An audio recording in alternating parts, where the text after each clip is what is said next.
Welcome to Aberdeen Heritage Trust Series, Historic Harford. I'm Joe Swisher, your host.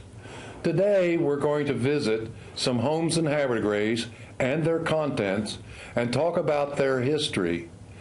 These homes operate as bed and breakfasts in Havre de Grace. Our first guest is Jane Currier, who operates the Currier House Bed and Breakfast. Welcome, Jane. Thank you. Jane, how old is your house? Well, my house has 3 different ages. The first part of it was, the center portion of the house was built in the year 1790, and that consisted of the present dining room, kitchen, and 3 bedrooms on the second floor. The second portion of the house was built down the street where the old Bayou Hotel now stands, at the beginning of Commerce Street. And it was built in 1830. It was moved up the street and attached to the original portion of the house. The third portion of the house I had built in 1994 as living quarters so that I could put the rest of the house up as a bed and breakfast. Well, good. Didn't the original house open on a different street than it does now? The original house opened up to Lafayette Street. I'm told that when Havre de Grace was first laid out before the War of 1812, your main streets led to the water, so the house faced in that direction. Jane, why is the house called the Currier House? Well, that's because the Curriers have lived there for 4 generations, beginning with my great-grandfather, who moved into the house in 1861. He was a ferry boat operator, and he was killed on his ferry boat in 1865. Some believe he may have been participating in the Underground Railroad at that time. He left behind a widow and 4 children, one of them being my grandfather. The children were adopted by various members of the family to raise. My great-grandmother stayed at the house, and she remarried and raised another family there. It was then sold to a lady by the name of Mattie Baker Thomas, who was a member of the family that built the first mansion in Havre de Grace, which became Harford Memorial Hospital. She eventually sold it to my Uncle Jim Currier.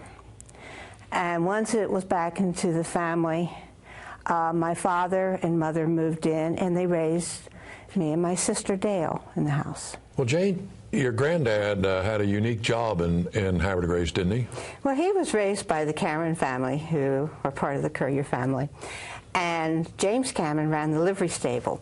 When my grandfather became an adult, he ran the livery stable with Mr. Cameron and eventually inherited the business.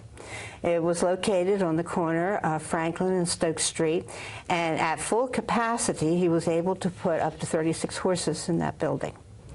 Havre de Grace citizens, for the most part, did not own their own transportation, and if they needed transportation, they would rent from the livery. Your Uncle Jim bought the house.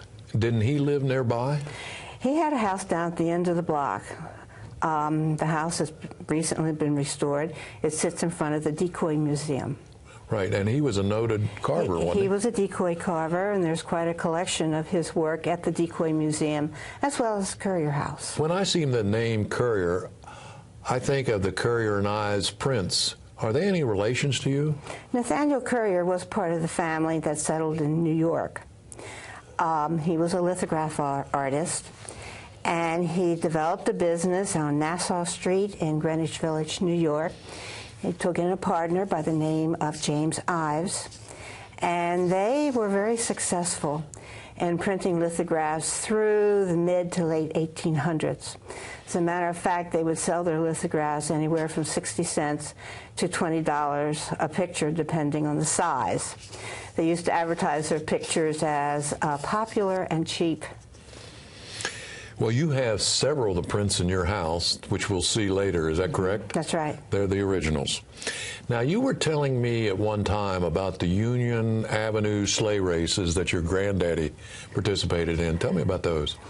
Well, this was one of my favorite stories that my daddy used to tell me when I was growing up. One of the big sporting events in Havre de Grace in the wintertime was the Union Avenue sleigh races. And what they would do is they would take their sleighs and hitch up their horses. They would put spikes on the horseshoes. And they would race down Union Avenue all the way down across what is now Tidings Park to the water's edge. And they would come up the water's edge, past the lighthouse, back to the top of Union Avenue. It was a 2-mile race. Wow. My daddy used to ride with his father down at his feet underneath the front of the sleigh, because he said the ice would cut your face. Wow. And you have these sleigh bells. I have my grandfather's sleigh bells. And they're very unique, and here is a picture of them. Your house has many fine furnishings, which I'm sure delight your guests. Let's take a little tour through your house. Okay. As you walk through the front door of the house, the first thing you'll see is a lithograph, a Currier knives dated around 1870. And the coloring is very unique, as you can actually see the brush strokes. Yeah, that's one of my favorite Currier knives that you have. Once you enter the house, if you look to your left, you will see the far parlor. In the background, you'll see my mother's library, who was quite a historian, and that library is full of amazing information on Harford County, Havre de Grace, and the state of Maryland. And it has a map there, too, doesn't it? The map is a hand-drawn map dated 1856 of Havre de Grace. It's drawn on a piece of linen, and it really gives you a detailed look of what Havre de Grace was like before the Civil War. What you're looking at now is a drop-leaf desk that came from the San Domingo farmhouse. My mother grew up in the Gunpowder Neck, which is now part of the Aberdeen Proving Grounds, and she grew up on a farm called San Domingo and had one of the largest hunt clubs in that area, run by the Jeffers family. And you're looking at a drop-leaf desk from the San Domingo farmhouse. This is the parlor to your right as you come through the front door. And you're seeing various furnishings that belong to the Currier family used in the house. Everything in your house is really one of 4 generations of furniture. Is that correct? That's right. This is the desk from the livery stable. This was used by Mr. James Cameron, by my grandfather, by my Uncle Dale Currier, and by my father, Oliver Currier. You're looking at a cast iron toy that is on display with several other cast iron toys that were found in the house. Yeah, you found quite a collection of toys in the house. This happens to be one of my favorite that you have on display, because I've never seen a cast iron building and the horses. And I think it's a firehouse, isn't it? It's a firehouse. Yeah. This is the end of the dining room, and this is where my guests have their breakfast in the morning. It looks delightful. Thank you. These are pieces of silverware and a cut glass bowl that came out of the San Domingo farmhouse. These are several of many that you have from San Domingo Farm. Is that correct? That's right. Very good. Now we're going to go upstairs. This is what we call the Crawford room, and this is one of the rooms that I rent out to guests in the B&B. On the bed, there is a quilt made in the year 1840 by the sister of Matthew Currier, who first bought the house. It's what they call an album quilt, and it has many names of Curriers going from 1840 all the way back to when they came to this country. Oh, that's one of my favorite quilts I've ever seen. It's beautiful. You're looking out of the balcony from the Crawford room, which overlooks the water and a portion of the lighthouse. This is another room that I rent out to guests, and this is called the Jeffers room. And it also has a balcony overlooking the water and the lighthouse. Now, each of your bedrooms has at least 2 Currier knives prints in it, doesn't it? This is a great uncle of my mother's.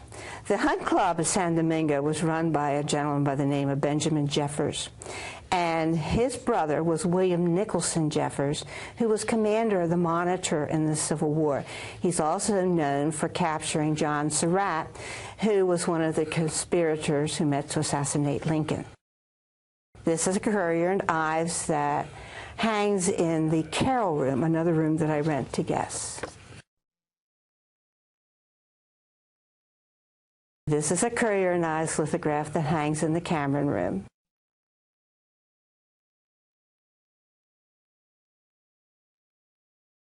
So you have 4 bedrooms that you rent. I rent out 4 rooms. And each one of them is filled with furniture and pictures that denote your family. That's right. That's wonderful. So your guests that come here not only have the ability to have very fine accommodations, but they get to look at some of the history of not only you and your family, but of Havre de Grace themselves. That's right. That must be delightful for your guests to come in and roam through and see all these things. They seem to enjoy it. I want to thank you for being with us today and sharing your home and your family history with us. And thank you for having me. Special thanks to you, our viewing audience, for being with us. We hope you'll join us again on Historic Harford.